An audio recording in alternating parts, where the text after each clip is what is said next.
Hello everybody, welcome to Grassroots Vegan. I'm David Kelly. So it's the evening time and day one of my water fast is coming to a close, and so I thought before retiring for the evening I would put this video up and just sort of share with you how my day has gone. Well, I would have to say for the first day it's been pretty much uneventful. I did go out earlier and bought some natural spring water, Galvanina from Italy. The reason why I bought this brand is because it comes in a glass bottle so that I don't have to be concerned about any kind of plastic chemicals oozing into the water. When you're fasting, you want to keep things as pure as possible. So I did a little bit of stretching, a few yoga exercises, very mild though, trying to loosen up the body.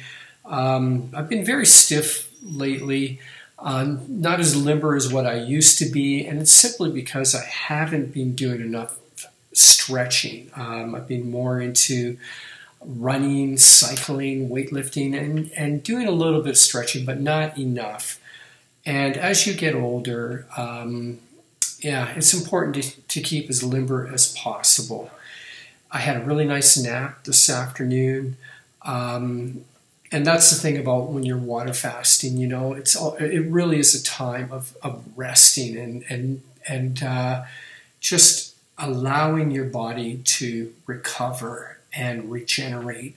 And so when you feel like sleeping, you just sleep. So you really, if you're doing a water fast, you shouldn't be busy doing a bunch of other things. And it's a tough thing to avoid. Like, you know, today I didn't completely stay off the internet. I watched a couple of YouTube videos, but mostly I was paying attention to the stock market because, well, I'm heavily invested in it and I have a lot at stake. So I like to keep my eyes on what's going on. But I didn't, you know, it wasn't a big deal. I did do some meditating today.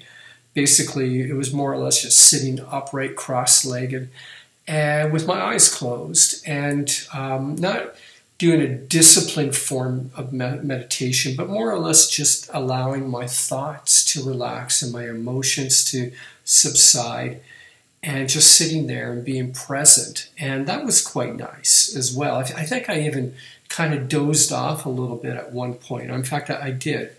And then what else do I have here? Feeling of hunger. Yes, of course, I've been feeling hungry today, and I've had to avoid watching Instagram, or going through Instagram, because the people that I follow on Instagram, all, they put pictures up of their favorite vegan dishes, and that I have to just, when you're hungry and you're seeing all these amazing vegan dishes, that's not helpful at all. And what else? Another thing this is something that I have been doing for a while, and it's a dream of mine at this point. It's only a dream for now, and that is buying land in Costa Rica. So I have been going online the last few days especially and checking out properties in Costa Rica. And, there's many different areas in Costa Rica that you can live. You can live in the city areas where there's a lot of population, or you could live out where it's more rural. You can live on the coast. You can live in the mountains. You can live in a gated community. You can live in condos, or you can live on a farm. And where I think I'm gravitating towards is more the farm lifestyle. And I came across this property in Osa, Costa Rica. Let me just read a little bit of the description here for you. This is really seductive, let me tell you, for someone who loves fruit. I'll just go to the part that really turned me on anyways. We are now harvesting avocados, oranges, limes, grapefruit, passion fruit, pineapple, papaya, banana, 4 species, mangoes, and more, all grown organically, maintaining a balance with our environment. Wow, wow, isn't that amazing? I mean, it's about 15 minutes away from a little town called Jimenez, and it really is out there compared to other areas in Costa Rica. So, what can I say? It's something that I can't do now because I have my children that need me. And it's not just that they need me. I want to be with them. I love my kids to bits. And so this is where I belong right now with my children. And not so much my oldest son. He's 34. But more so with my daughter who's 15 and my younger son who just turned 13. And but this is something that, I mean, I could do this. I mean, for 5 acres, 189,000 US. That's amazing. 180. I mean, where I live here, you can't buy a garage for $189,000. You can't buy anything here. And here you can get 5 acres of this beautiful land surrounded by mountains, rainforest, with a water, with a lake, a river, and then there's the ocean nearby, with year-round tropical climate, and organic fruits beyond the eye can see. I mean, I know there's always a catch to something. I've been around long enough to know that there's no true paradise, and no matter where you go in life, there's always going to be challenges. Okay, that's fine, but there's challenges just staying here. So, if I were to do this, it would be like in another 6 years when my kids have grown up, or 7 years. And that would put me into my early 60s. So it is a dream, but it's also quite frightening to seriously contemplate this dream, to actually, when you start considering the logistics and the mechanics involved in bringing this dream into reality. And it's not just the financial side that's the issue. That's not really the issue. It's the other factors that certain fears come up. Like for example, living out in a place that I'm a complete foreigner. I don't know anybody. So there's that, just that complete unknown.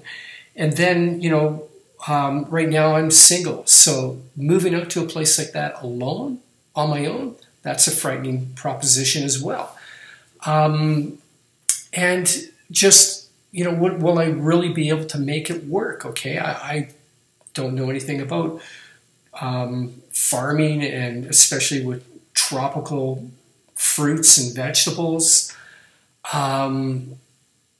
There's all these thoughts that come to mind that you suddenly, and crazy ones too. What if there's an alligator on my land? And what if there's a wild whatever going to attack me?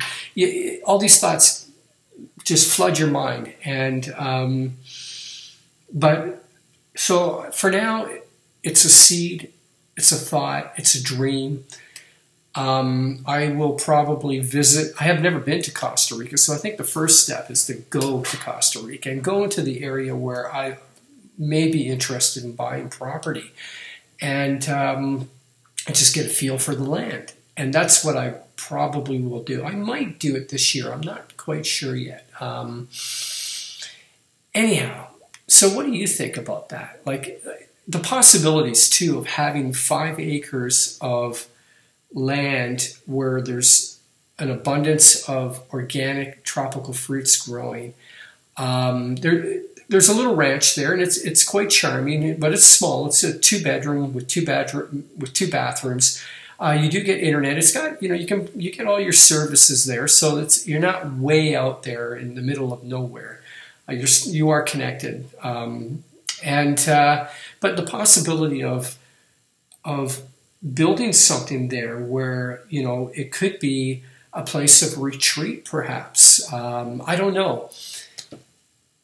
The possibilities are endless, I think. But for now, it's something that